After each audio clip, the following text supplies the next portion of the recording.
Oke, Assalamualaikum warahmatullahi wabarakatuh. Alhamdulillah Rabbil Alamin, Allahumma salli ala Muhammad wa ala ali Muhammad. Rabbana zalamna anfusana wa illam taghfir lana wa tarhamna lanakunanna minal khasirin. Rabbi shrah li sadri wa yassir li amri wahlul 'uqdatam min lisani yafqahu qawli. Amin amin ya rabbal alamin. Sebelumnya kita sudah belajar tentang Alhamdulillah Rabbil Alamin, Ar-Rahmanir Rahim, Maliki Yaumiddin, Iyyaka na'budu wa iyyaka nasta'in, ihdinas siratal mustaqim. Kita sudah belajar 5 ayat ya. Nah, sekarang kita akan melengkapi pemahaman kita di hari kemarin. Hari kemarin kita sudah belajar ihdinas sirat. Sekarang kita akan belajar mustaqim, ihdinas siratal mustaqim. Kalau kita lihat terjemahan di dalam Al-Quran terjemahan, kita akan melihat mustaqim itu diterjemahkan lurus. Satu hari sebelumnya, kemarin kita sudah belajar, sirat itu artinya apa? Sirat itu jalan juga. Jalan yang lebar, lurus, dan panjang. Sedangkan mustaqim, jalan yang lurus juga nih. Bedanya apa? Mustaqim itu adalah jalan yang mendaki. Jadi bedanya itu, jalan yang mendaki. Jalan mendaki itu apa? Jalan yang mendaki ke atas. Ketika misalnya kita minta kepada Allah, ihdinas siratal mustaqim, tunjukilah kami jalan yang lurus yang mendaki. Bayangkan seperti ini, ketika kita naik ke gunung, kemudian kita naik 1 meter, kita naik 2 meter, dan seterusnya. Ada yang naik sampai 30 meter. Ketika kita baru naik 1 meter, ketika kita jatuh, resikonya lebih besar mana kira-kira? Ketika kita sudah naik 1 meter atau kita sudah naik 30 meter? Tentu jawabannya mudah. Ketika kita baru naik 1 meter, ketika jatuh maka resikonya kecil. Paling lecet gitu loh. Tapi ketika kita naik ke atas dan tingginya sudah 30 meter, maka resiko ketika kita jatuh maka makin besar. Bahkan bisa nyawa taruhannya. Jadi makin ke atas resikonya makin besar. Nah, ketika kondisi seperti ini gitu loh, makin nanjak, makin tinggi, resikonya makin besar. Ketika makin ke atas, maka effortnya juga akan makin besar juga. Beda dengan yang baru nanjak gitu loh. Resikonya akan lebih besar ketika sudah naik ke atas dan effortnya, tenaganya juga akan semakin besar. Nah, ini menggambarkan apa sih sebenarnya? Ini menggambarkan tentang perjalanan kita gitu loh. Bahwa dalam hal agama kita minta kepada Allah, ihdinas siratal mustaqim. Kita minta kepada Allah ditunjukkan jalan yang lurus dan terus mendaki. Dan makin tinggi, maka effort kita akan semakin besar. Gambarannya seperti ini, ketika seseorang yang sudah alim, memiliki ilmu gitu loh. Katakanlah seorang ustadz gitu loh. Ketika dia sudah posisinya tinggi, berarti mendekat kepada Robnya, mendekat kepada Tuhannya, maka ujiannya juga akan semakin besar, goncangannya juga akan semakin besar. Ketika dia jatuh, maka impact-nya akan besar. Apakah impact-nya hanya untuk dirinya sendiri? Enggak, resiko terbesarnya adalah dirinya sendiri dan orang-orang yang mengikutinya. Orang-orang itu akan bertanya, kenapa kok dia bisa melakukan seperti itu, padahal dia sudah tahu. Jadi ketika seseorang berilmu, maka resikonya akan makin besar ketika dia jatuh, baik terhadap dirinya maupun orang-orang yang mengikuti itu. Dan kita bisa saksikan ya, ketika misalnya seseorang mengikuti seorang ustadz, kemudian dia mengagumi ustadznya, apapun yang dilakukan oleh ustadznya, dia sangat mengidolakan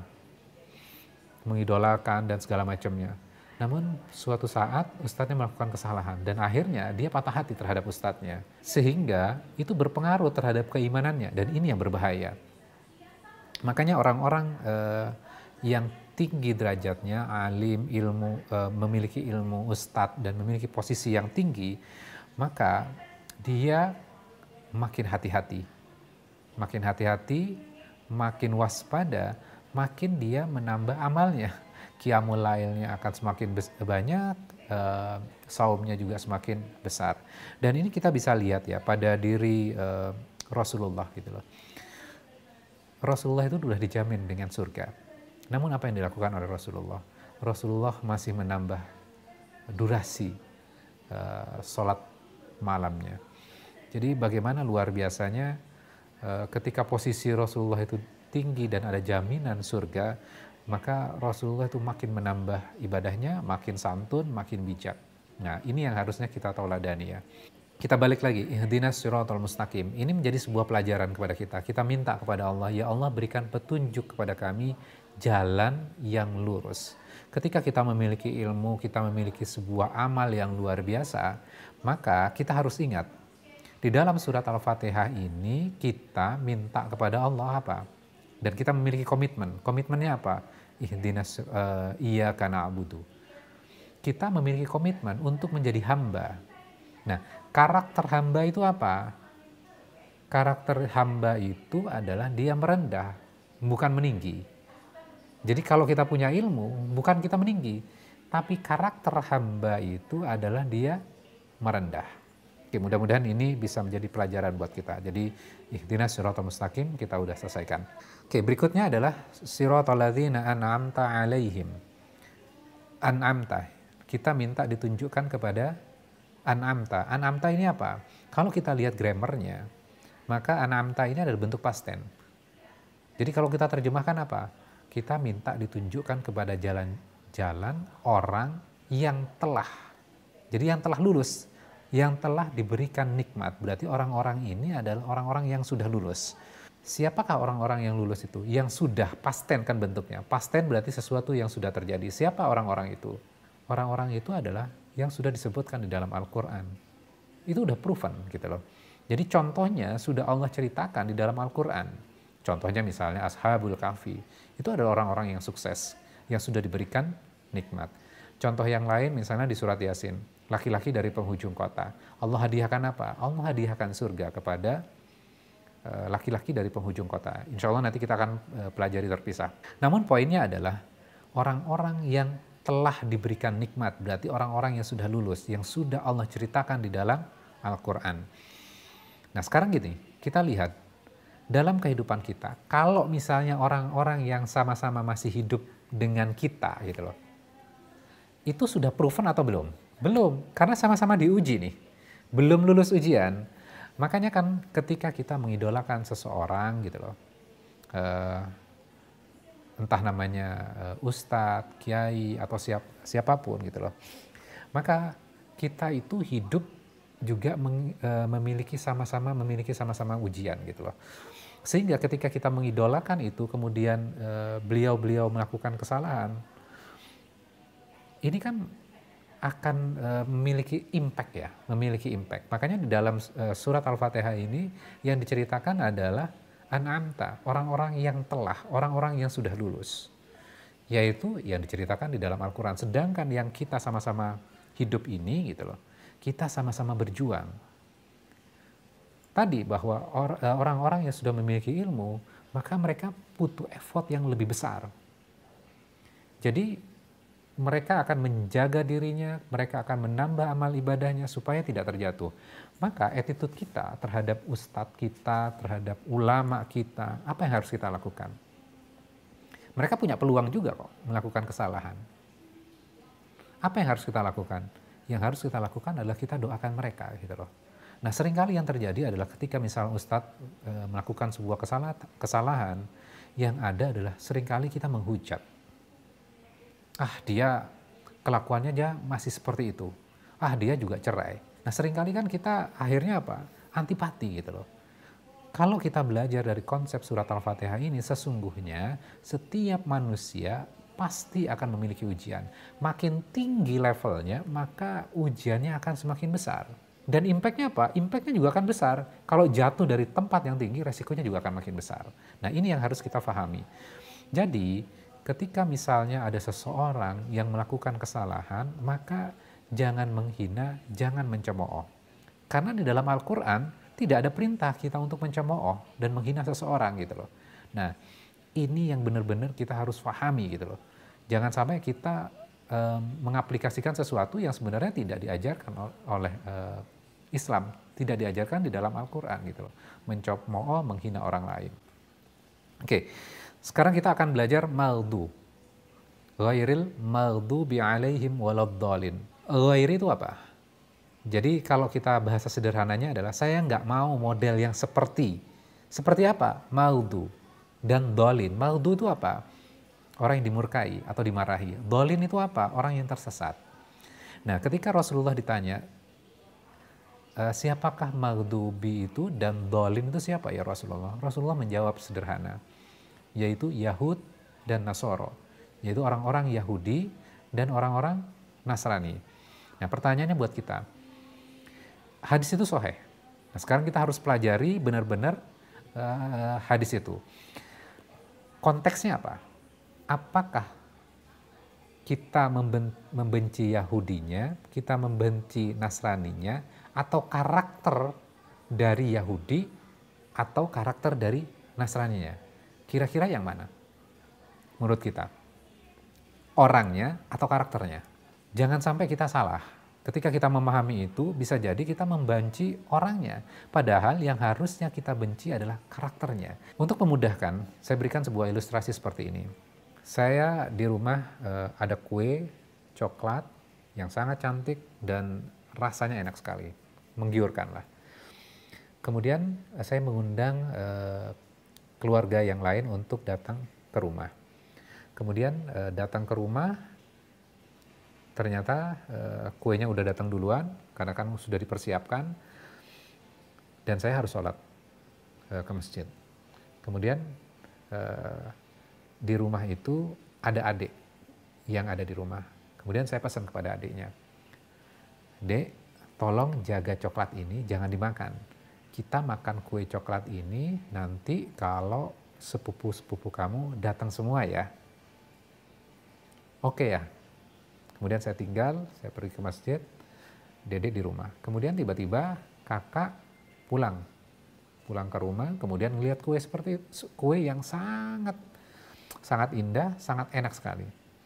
Kemudian dia langsung makan kue itu tanpa dia bertanya. Kemudian adiknya yang melihat kakaknya makan, dia iri tuh. Kemudian dia ikut makan kue itu juga gitu loh, kue coklat itu. Kemudian saya datang, "Assalamualaikum." Terus saya kaget luar biasa. Kenapa? Kue coklat itu ternyata sudah dimakan dan tinggal setengah. Kira-kira saya akan melakukan apa sebagai orang tua? Kita akan menegur, kita akan marah. Siapa pertama kali yang harus kita marahi? Adiknya. Kenapa? Karena saya sudah titip pesan kepada dia, jangan dimakan.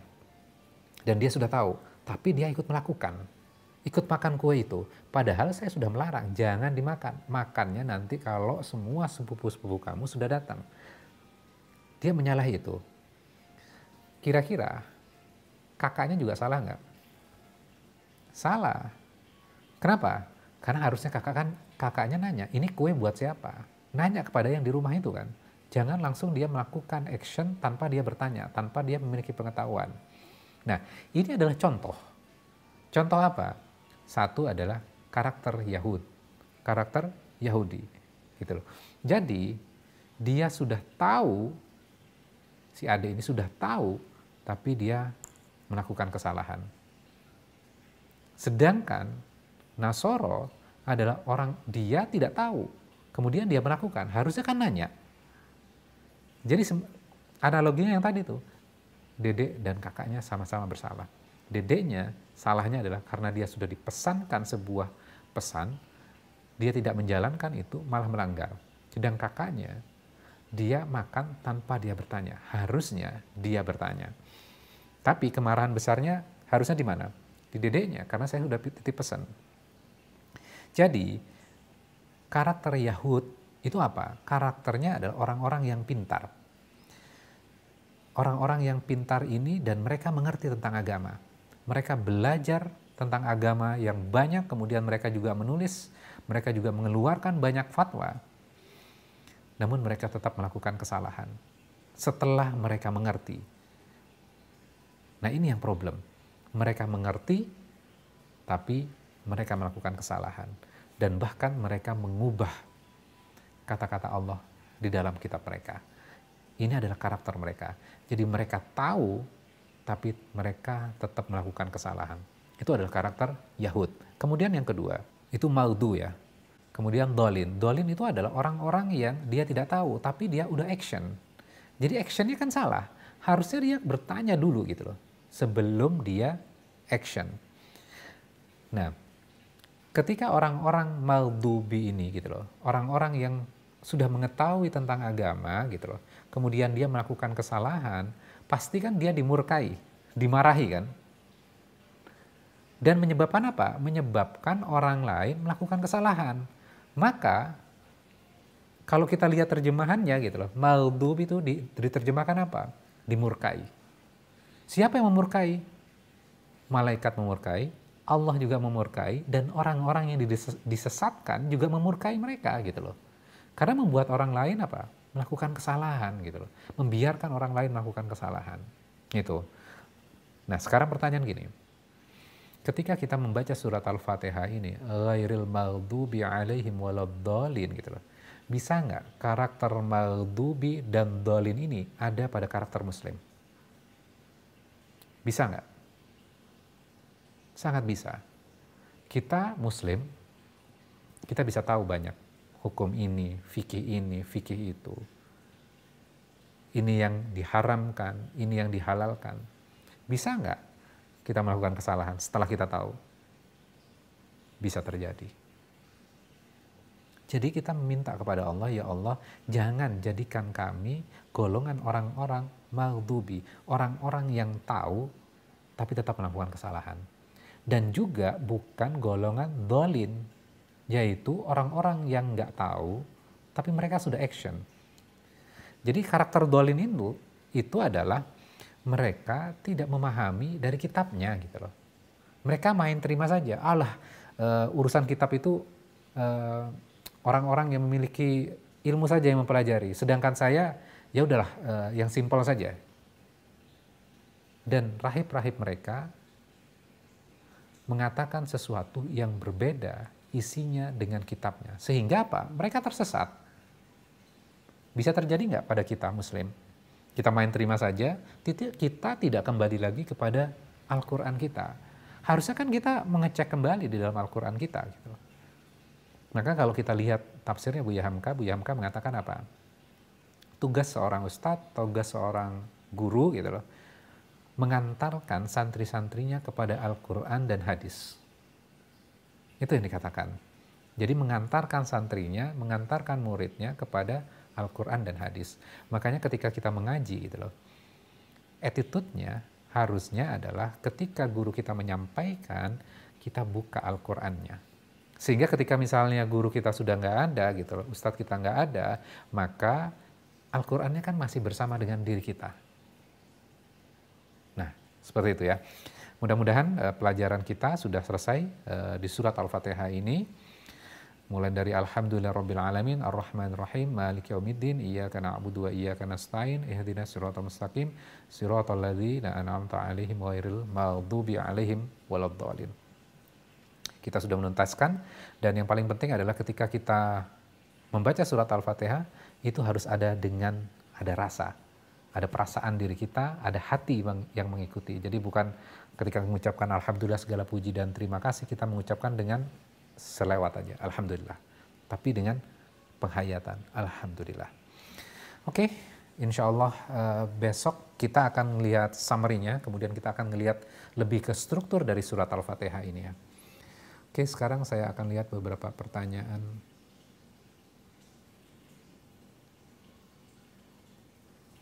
Jadi Yahudi itu sudah tahu tapi tidak mengikuti, bahkan merubah. Nasrani sesat karena tidak tahu tapi tidak mau tahu.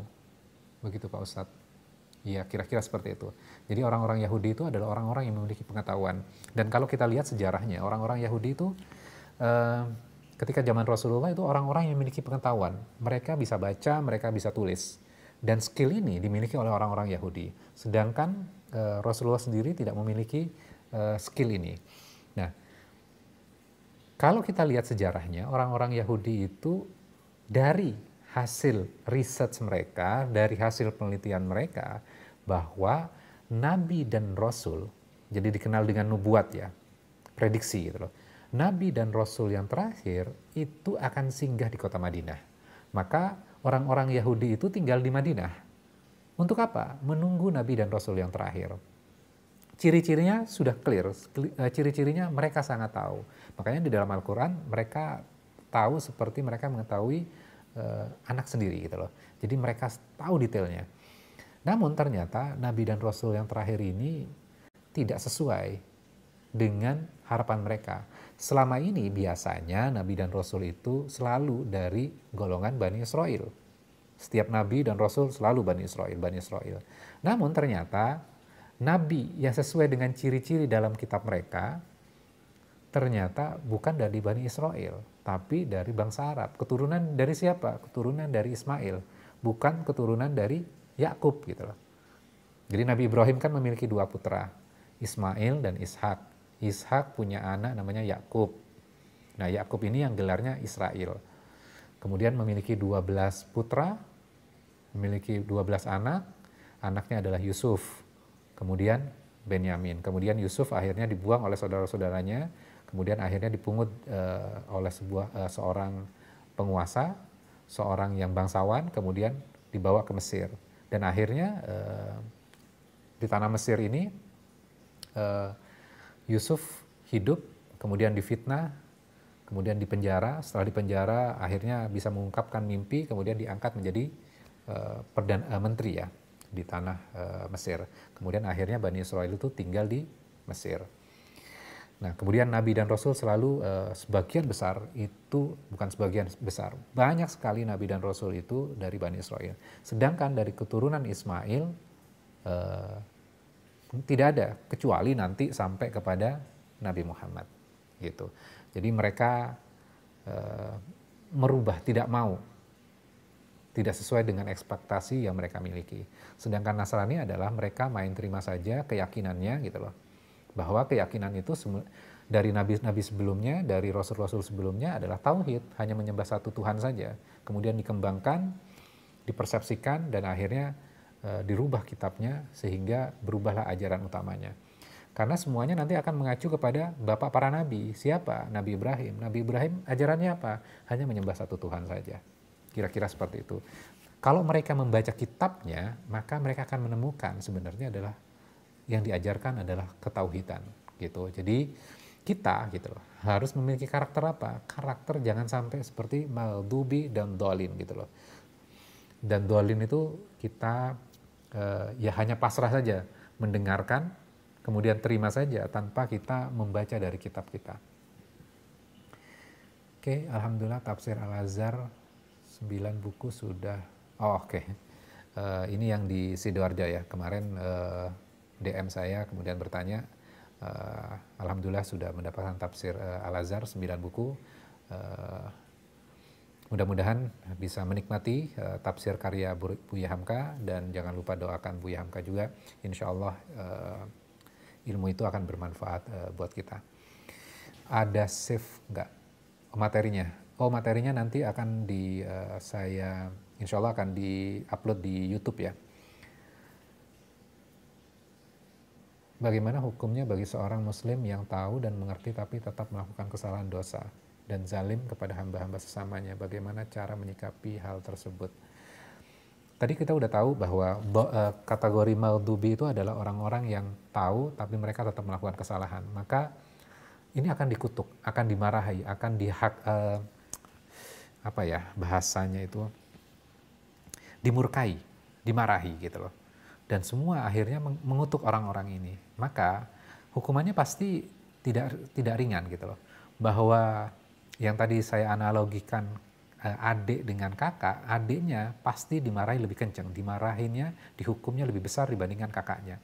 Dua-duanya salah, tapi porsi kesalahan terbesar adalah orang-orang yang tahu, tapi dia tetap melakukan kesalahan.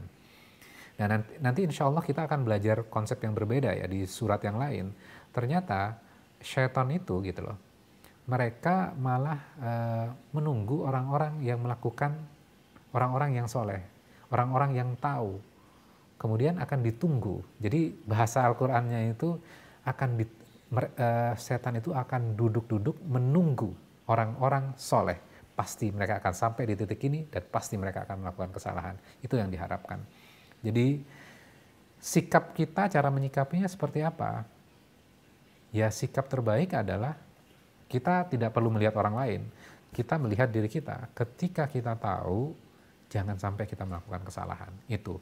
Tapi juga bukan merubah attitude juga ya. Wah kalau seperti itu saya mending tidak tahu. Kalau tidak tahu melakukan kesalahan kan masih dimaklumi. Enggak. Kita juga salah.